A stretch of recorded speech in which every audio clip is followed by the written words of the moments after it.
안녕하십니까. 오늘은 라스베가스에서 1시간 북쪽으로 있는 네바다 주의 스테이트 주립공원 제1호인 밸리 오브 파이어라는 주립공원에 들어가려고 왔습니다. 네바다의 라스베가스에서 북쪽으로 1시간 정도만 올라오시면 네바다주의 최초의 주립공원인 밸리 오브 파이어라는 그 공원에 제가 들어가서 지형이 변화된 아주 멋있는 모습을 한번 보도록 하겠습니다. 저 끝에 보이는 곳이 레이크 미드, 후보댐 때문에 생긴 세계 최대 인공호수입니다.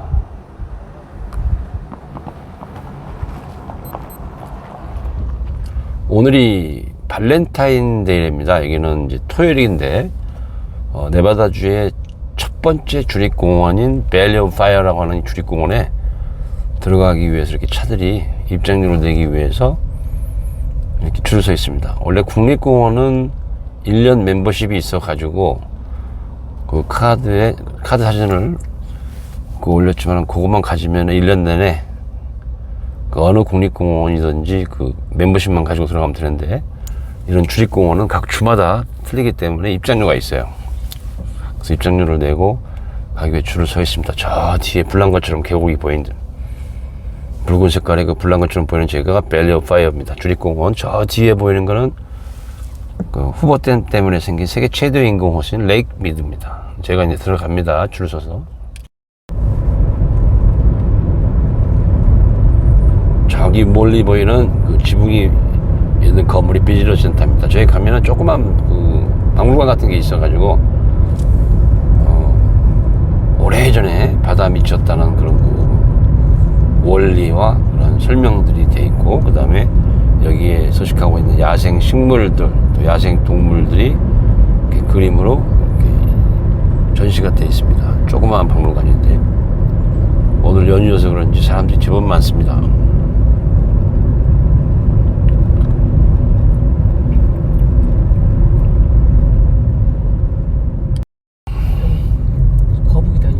이런 사막에 거북이가 있어? 산거북이. 좀 전에 watch for turtle 그래가지고 거북이 조심하라는 사인이 나와 있습니다. 안내문이.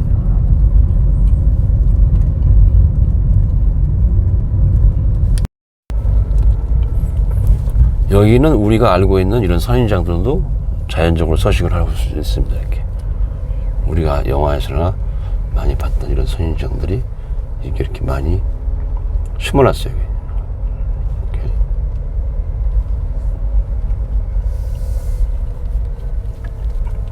좀 전에 우리가 들어오면서 봤던 이런 불난 것 같은 그런 붉은 계곡이다. 그래서 밸리 오브 파이어인데, 여기는 이런 그 암석들은 실물입니다. 실물. 자연적으로 생성이 된 이런 계곡들이 있는데, 옛날에 바다 밑이었고 물이었다는 걸 증명을 하듯이 이렇게 돌들이 패여 있고, 물의 흐름에 의해서 이런 홀들도 생기고, 또 이런 결들이 물의 높이를 나타내는 것처럼 결들이 똑같이 되어 있어요. 이렇게.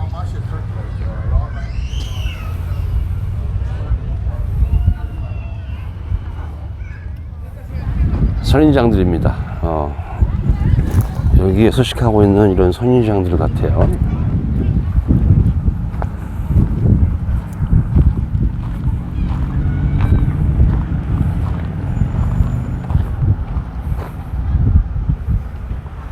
여기에 이제 이런 그 모하비 사막 일부 중에 하나인데, 이런 사막들은 멀리서 보면 비가 오는 것도 멀리서 보입니다. 저 뒤에 구름들이. 그래서 막 사막에는 비가 안 온다 하는, 보통 사막은 비가 안 오는 줄 알고 있는데, 정확하게는 1년에 내리는 강우량이 10인치 이하인 지역을 사막이라고 얘기를 한답니다.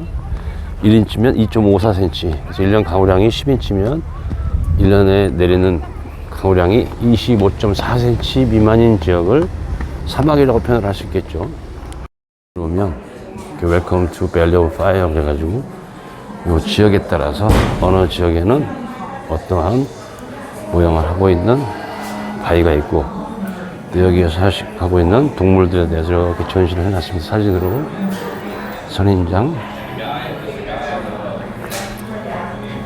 자, 여기는 인디안들이 살고 있는 이러한 계곡 안에서 인디안들이 생활을 하고 있었으며, 또 인디안들끼리 자기네끼리 소통하기 위해서 이런 문자가 왔기 때문에 이런 그림으로 서로에게 소통을 할 수 있는 그런 것이 되어 있다는 이 박물관 안에 샘플이 되어 있습니다. 그래서 좀 이따 저희가 실물을 보기 위해서 한번 들어가 보도록 하겠습니다.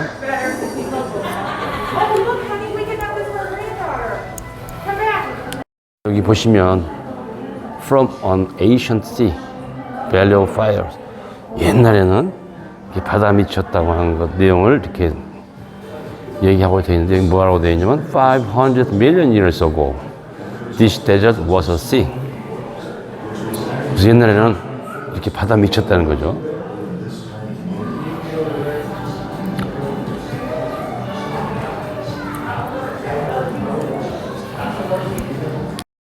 동물들입니다.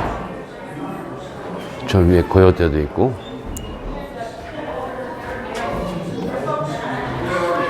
이거는 비콘십이죠. 비콘십.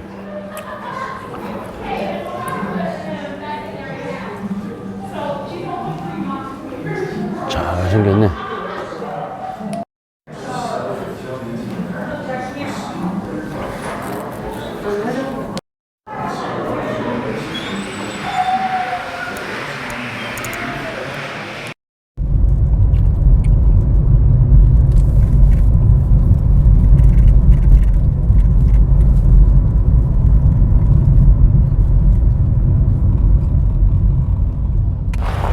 여기는 밸리 오브 파이어 안쪽에 있는 마우스 탱크라는 곳입니다. 마우스 탱크.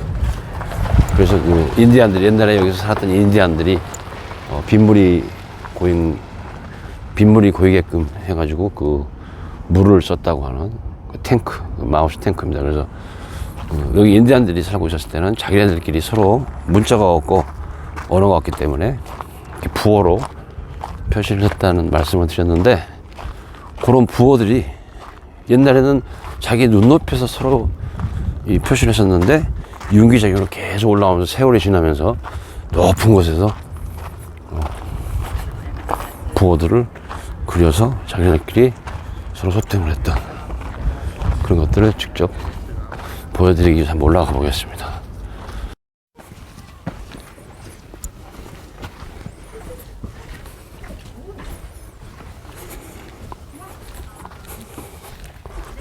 모래가 아주 곱습니다. 모래가.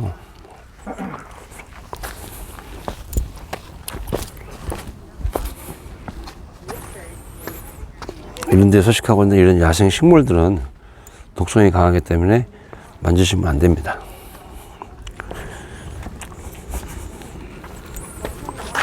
이게 무슨 똥 같은데? 이게 무슨 똥인가? 염소똥인가 이게?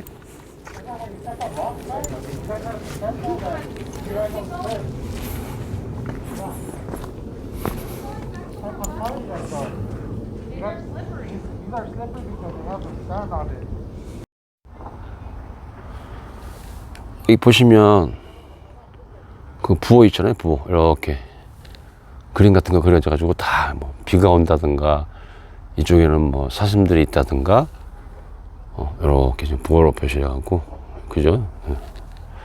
직접 볼 수가 있습니다. 이렇게.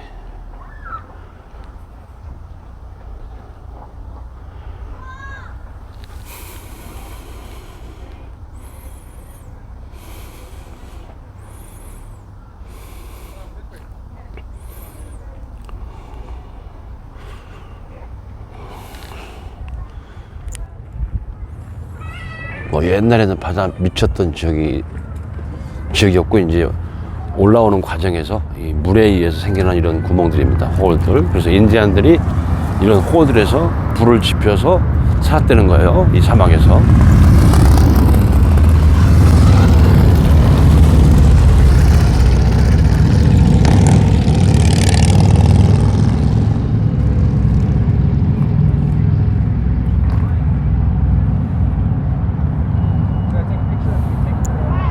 비가 한번 올 것 같습니다. 저 뒤에 보면 하늘이 까맣죠? 사막에도 비가 옵니다. 사막에도.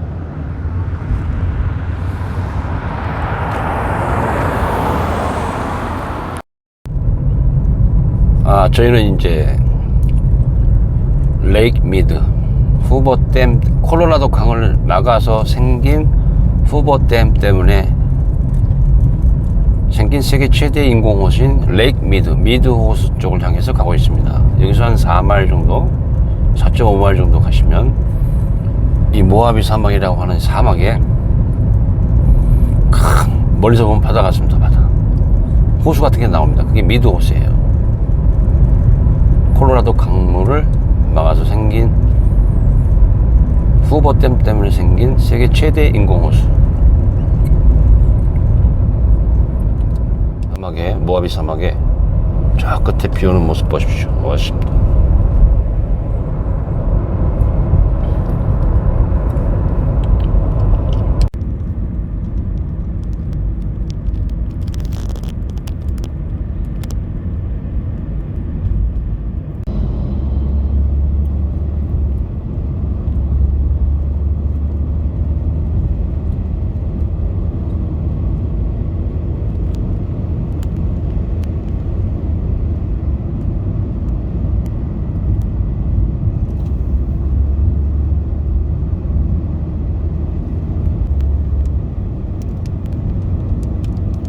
빗방울 떨어진다. 어우, 비 쏟아지기 시작합니다. 이제. 와, 바이크 비 온다, 비 온다.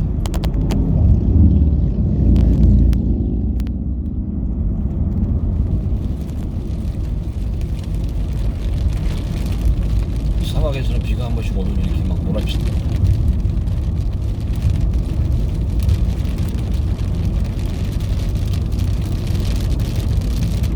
아까 걔네들 그 세 마리들 괜찮아. 어떡하냐? 뚜껑 있나 그거? 글쎄 없을 것 같은데.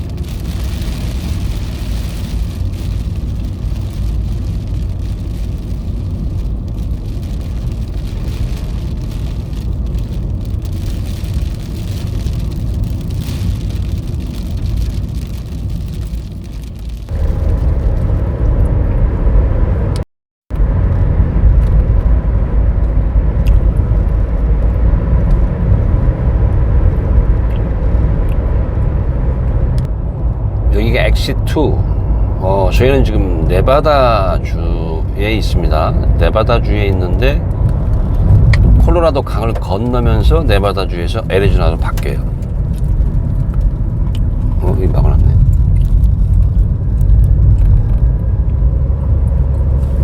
그래서 각 주에서 주를 넘어가는 경계에서 출구가 바뀌죠. 1번부터 시작을 하든지.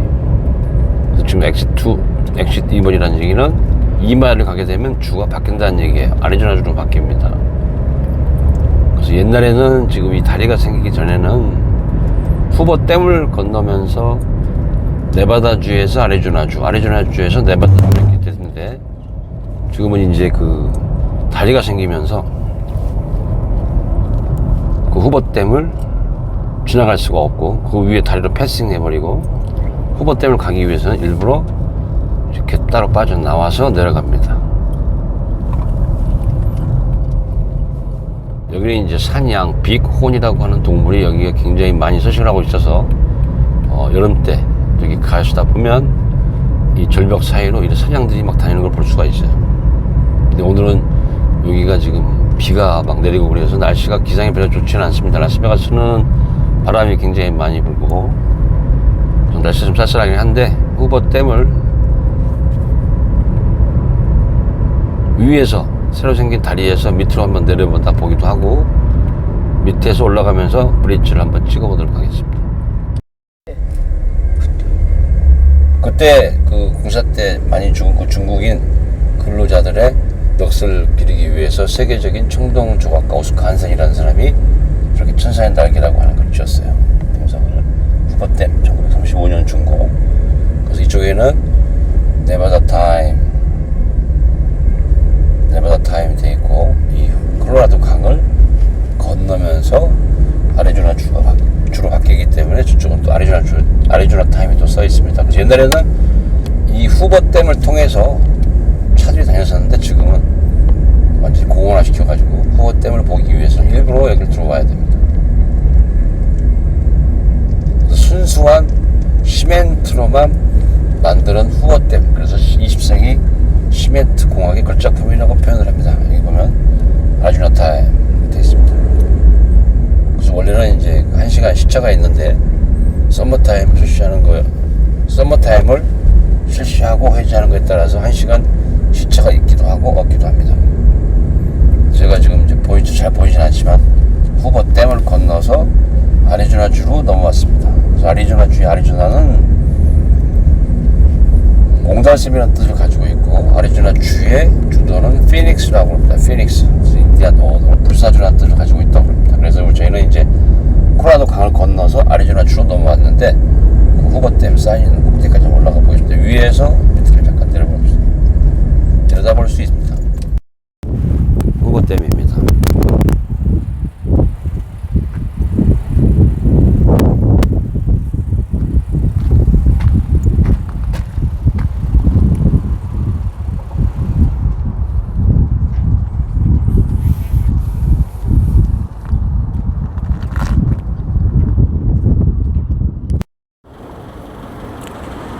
저희가 아리조나주 쪽에 넘어와 있는 후버댐, 이 안쪽 콜로라도 강 쪽에서 본 겁니다.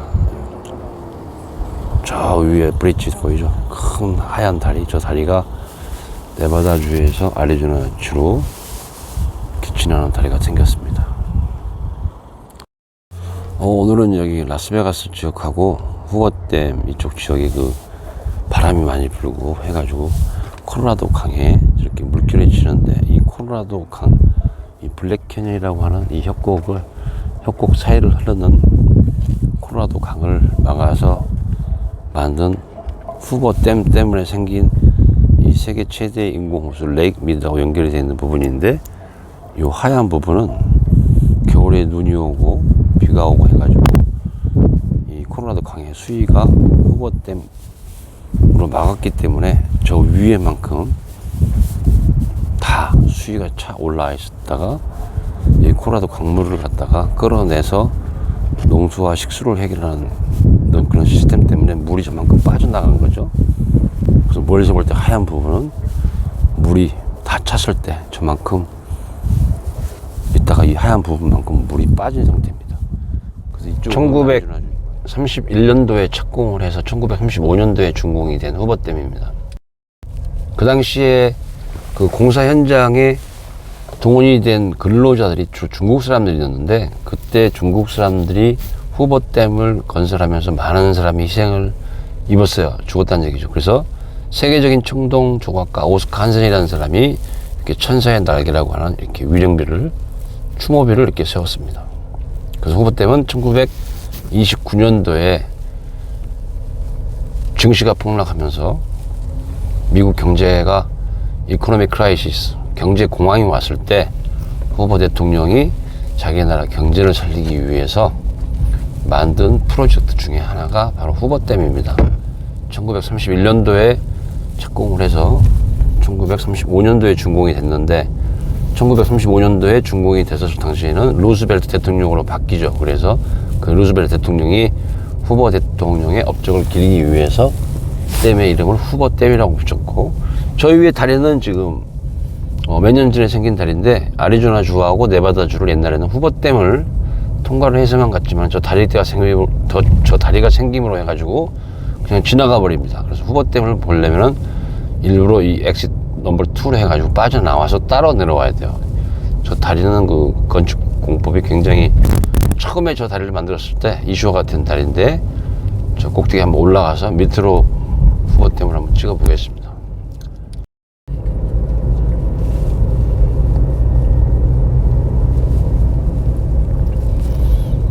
여기에 나와 있는 이런 철탑들이 이 후버댐에서 만들어낸 1년에 13억 9천만 킬로와트의 전기를 각 지역으로 이렇게 변전시켜주는, 이렇게 날아다주는 변전소입니다. 변전소. 그래서 그 샌디에고 일부까지 지금도 전기를 공급하고 있답니다. 그래서 20세기 공학의 시멘트 공학의 걸작품이라고 할 수 있는 것처럼 후버댐은 순수한 시멘트 600만 톤이라는 시멘트만 들여서 만들었다고 그렇게 합니다. 자, 좀 전에는 아리조나주라는 사인이 있었는데, 저희가 강을 건너서 후버댐을 건너왔기 때문에 다시 웰컴 투 네바다주로 들어왔습니다. 자, 네바다주에서 이 메모리얼 브릿지를 건너서 가다가 위에서 후보댐을 찍어보도록 하겠습니다. 이 메모리얼 브릿지 다리의 풀 네임입니다. 그 주지사님 이름을 따서 이렇게 지었습니다. 이 다리가.